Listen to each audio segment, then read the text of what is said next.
सुखी बच्चों, Gyandeep plus channel में आप लोगों का बहुत बहुत स्वागत है। आइए आज हम मुख्य धारा में पुनः लौटते हैं। देखो, हम लोगों ने कल योग अंतर्राष्ट्रीय योगाभ्यास के बारे में जाना। आज हम आप लोगों को मुख्य धारा में लौटाते हुए पवन दूतिका में पुनः आते हैं, जो अयोध्या सिंह उपाध्याय हरिओत द्वारा लिखी गई है। सूखी जाति मलिन लतिका जो धरा में पड़ी हो,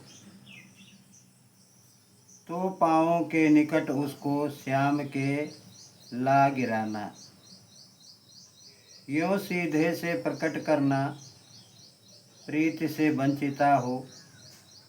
मेरा होना अति मलिन और सूखते नित्य जाना। कोई पता नवल तरु का पीत जो हो रहा हो, तो प्यारे के दृग युगल के सामने ला उसे ही धीरे धीरे संभल रखना और उन्हें यूँ बताना, पीला होना प्रबल दुख से प्रेरिता सा हमारा। यूँ प्यारे को विदित करके सर्व मेरी व्यथाएं धीरे धीरे बहन करके पाँव की धूल लाना। थोड़ी सी भी चरण रज जो ला देगी हमें तू, ला देगी न हमें तू।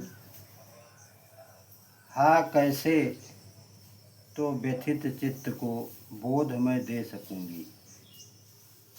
पूरी हुए न यदि तुमसे अन्य बातें हमारी, तो तुम मेरी विनय इतनी मान ले और चली जा। छू के प्यारे कमल पग को प्यार के साथ आ जा।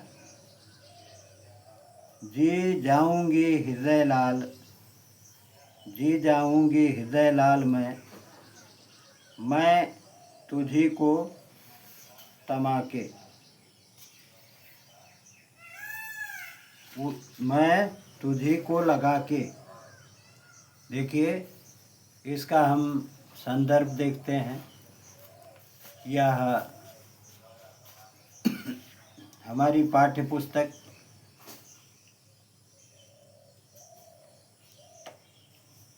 के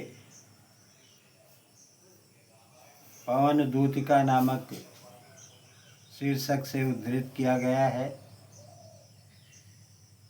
और प्रस्तुत पद्यांश के लेखक वो रचयिता अयोध्या सिंह उपाध्याय हरिओत जी हैं। प्रसंग में राधा श्री कृष्ण के पास पवन को दूत के रूप में भेजने से पहले समझा रही हैं कि वह मथुरा की भूमि पर पड़ी हुई मलिन लतिका और पेड़ के पीले पत्ते के माध्यम से उनके प्रिय को प्रेमिका की स्थिति का भान कैसे कराएगी। इसकी व्याख्या हम देखते हैं, यानी भावार्थ।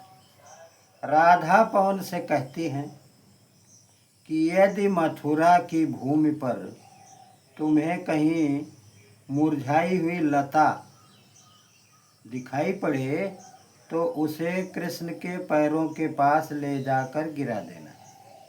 इस प्रकार उनके समक्ष स्पष्ट रूप से यह प्रकट कर देना कि प्रेम विहीन रहकर मैं भी उसी लतिका के समान मुरझाकर सदा सूखती जा रही हूँ।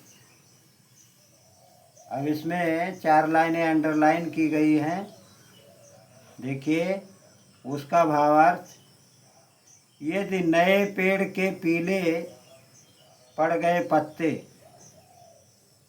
पर तुम्हारी दृष्टि कहीं पड़े तो तुम हमारे प्रियतम की आँखों के आगे उसे धीरे से रख देना और उन्हें यह अवगत कराना कि पति से बिछुड़ी हुई स्त्री के समान मैं भी नित्य पीली पड़ती जा रही हूँ। कृष्ण के वियोग में व्यथित राधा पवन दूतिका से कहती हैं कि मेरे द्वारा बताए गए उपायों को अपनाकर तुम कृष्ण के समक्ष मेरी सारी व्यथाएं कहना और आते हुए उनके पैरों की धूल ले आना, क्योंकि उसके बिना मैं अपने दुखी मन को समझा नहीं सकूंगी। राधा आगे कह रही हैं कि यदि तुम मेरे द्वारा समझाए गए कार्यों को पूरा करने में सक्षम न हो सको तो मेरी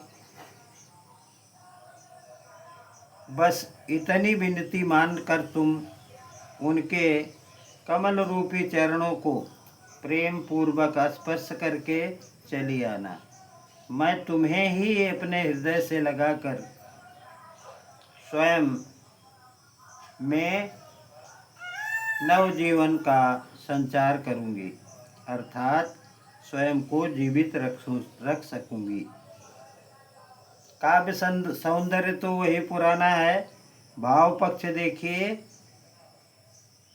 भाव पक्ष में प्रस्तुत पद्यांश में विरहिणी राधा ने अपने शारीरिक दुर्बलता को बताने के लिए मलिन लता अथवा पीले पत्ते का सहारा लिया।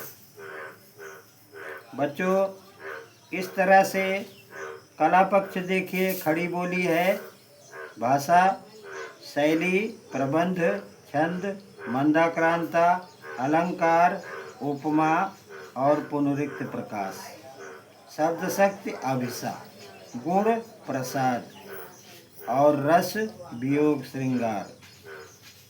देखिए इसके कुछ प्रश्न हैं जो आप लोग जान लीजिए, ये परीक्षाओं में अवश्य पूछे जाते हैं। जैसे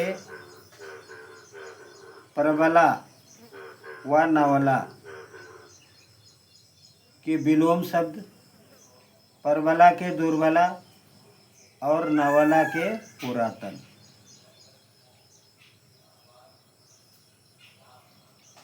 नायिका कृष्ण के चरण रज को लाने के लिए क्यों कहती है? नायिका कृष्ण के पवन रज को अपनी व्यथा सुनाने और ऐसा न कर पाने पर उनके चरणों की धूल लाने के लिए कहती है, ताकि वह उसे पाकर ही अपने दुखी मन को शांत कर सके।